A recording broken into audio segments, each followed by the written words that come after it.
Hello my friends, Gene from Regular Guy Mountain Biking. So guess what? The carbon fiber frame from Trifox has officially been built up. So in this video, we'll take a look at all the parts and I'll tell you what I have on the bike. It came out incredibly sweet. I've only done a little bit of riding with it so far. I'll explain why when we get into the rest of the video. But let me tell you, I'm very happy with the way the bike came out and I can't wait to show you all the parts and how it looks. So stay tuned, it's coming up next.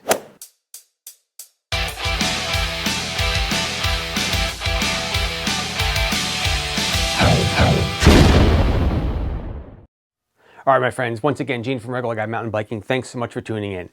So let's do it. We are now officially going to get into all the goods on how we built up this frame from Trifox.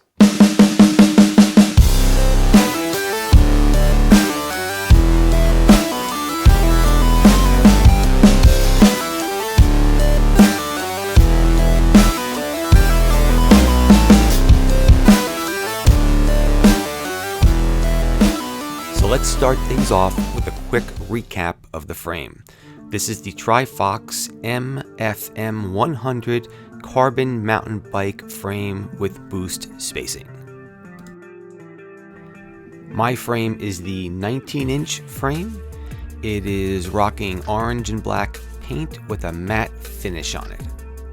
This frame is almost entirely built out of carbon fiber. And as far as suspension goes, since it is pretty much more of an XC frame, you're looking at about 115 inches of travel in the rear. So if you folks follow me on Instagram, you know that I've themed this bike kind of like after a pumpkin.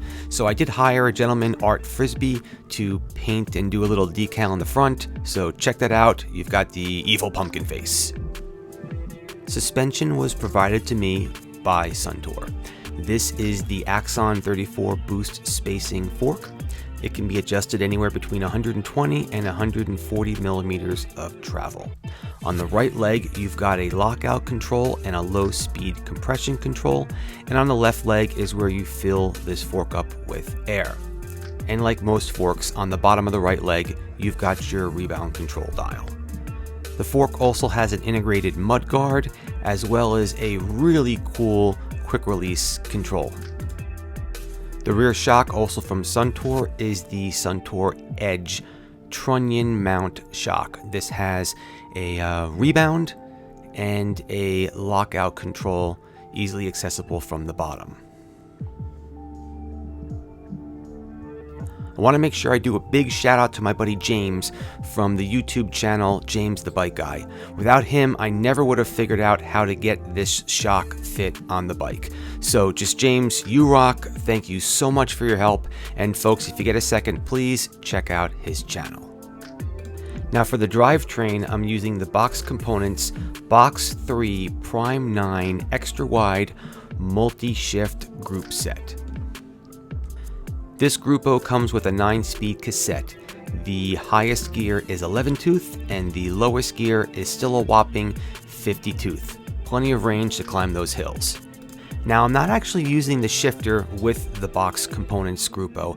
I'm using the Archer Components D1X Trail electronic shifting system. So far everything's been great and I've been digging the combination. The cranks come from Suntour and they are from the Suntour Aeon series. The cranks have a 32-tooth ring attached to them, and that ring is using the Suntour Wave technology. That's a specific tooth pattern to help keep that chain locked on to those teeth so you don't drop a chain in the middle of your ride. The bottom bracket was provided to me by Wheels Manufacturing. Since this frame requires a press fit bottom bracket, I really wanted to use the press fit bottom bracket from Wheels Manufacturing because their bottom bracket actually not only presses together but still screws together tightly. And that type of technology helps eliminate any creaking you could get from a bottom bracket. I don't think I'm going to surprise anybody when I tell you that I'm using the Catalyst pedals from Pedaling Innovations in this build. They are officially my most favorite pedals in the world, and I really love using them. I rely on them, and I have them on every single one of my bikes. The handlebars on this bike are from Pacific Northwest, and they are the Range handlebars. I'm really quite happy with these handlebars. I love the color scheme, I love the details, I love the height, the angles. These are great. So far so good, and I'm definitely happy to have these on the bike. The stem on this bike is from Pacific Northwest, and it's their range stem. This is a 50mm stem that also has a really cool GoPro style adapter on it, and I like to use that adapter to mount my light on when I go mountain biking in the dark. For the headset, I purchased this from Wolftooth. They're making a really high quality headset. It looks awesome, and for just that little added bling, I purchased some Wolftooth spacers just to make the bike look that much better. My bike computer is from Wahoo. It's the Element Roam, and I gotta tell you, it looks pretty darn sweet in the center of these handlebars. The grips are from Lizard Skin, and these are custom North Shore grips, also going with the whole pumpkin theme, right? I went and used their custom toolkit, right? I picked the grips that I want. I picked the color of the lock rings. I did the engraving and put in there the Great Pumpkin. I went and picked a graphic that I liked. And you can see everything as you change the UI on the website over to the left, so you can see what they're going to look like. I picked the color of the plugs that I wanted. After that, right, you just add it to the cart and give them money. For brakes, I'm running SRAMs. These are their Level TL hydraulic brakes, with of course a little bit of green bling on the levers to go along with the pumpkin theme. Should be perfect for a bike like this, a more cross-country level mountain bike. The dropper seat post is from Pacific Northwest. I'm using their loam lever, their loam dropper. That dropper is held into the frame with a Wolftooth collar. Now this dropper post is pretty sweet. You can get a custom colored band to match your bike, as well as if you take the collar and loosen it up, you can actually alter the drop of this dropper seat post very easily.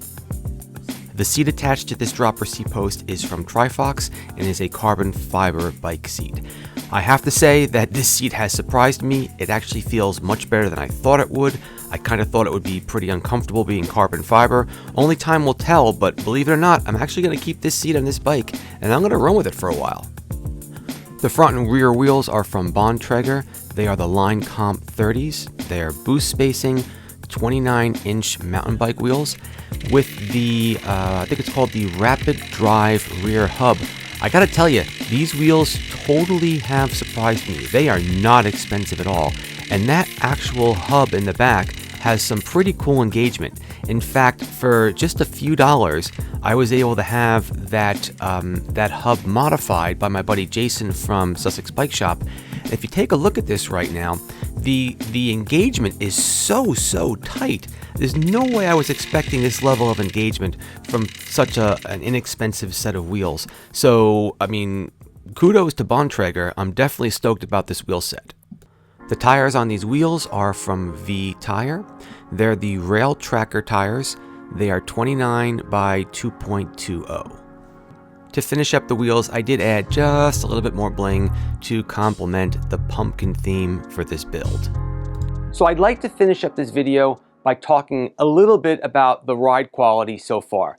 I haven't gotten to ride this bike that much. Mainly, one, it did take a while for me to finally get all the parts and the money to buy all the parts and work out with all the companies that helped me big time with the build. So to actually finally get the bike done, it really took me further into the winter than I was expecting. But with the rides that I have gone on so far, let me explain to you what I felt.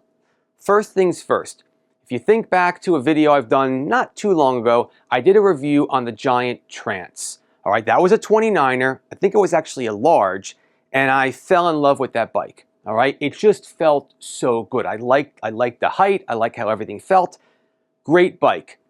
This bike, even if you look at the design of the way this looks, and I know people are going to say, probably even in the comments, that frame looks like the Scott Spark, I think, or even the Giant Trance.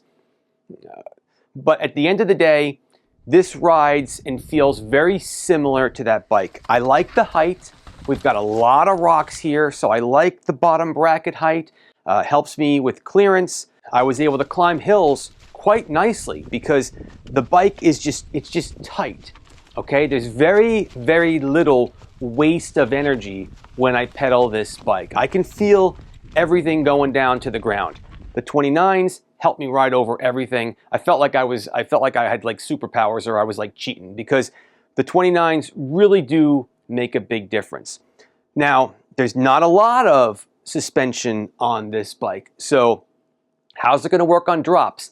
I don't know. A lot of people are concerned with how this rear triangle is going to hold up after I drop it a couple times. Maybe 1-2 foot at the most type of drops. You got to use the bike for what it's intended for, and I'm not going to beat the hell out of this bike, okay? The bike went together beautiful. I'm very happy with it. I will definitely follow this video up with a build versus buy so we can talk about some of the challenges I had. The companies that helped me out, thank you so very much. I hope you liked this video. I hope you liked the way this thing came out. I certainly did. If you have any questions, put them down in the comments below. And as always, keep the party on the pedals, my friends. Thank you so much for watching, and I will catch you later on. Bye-bye.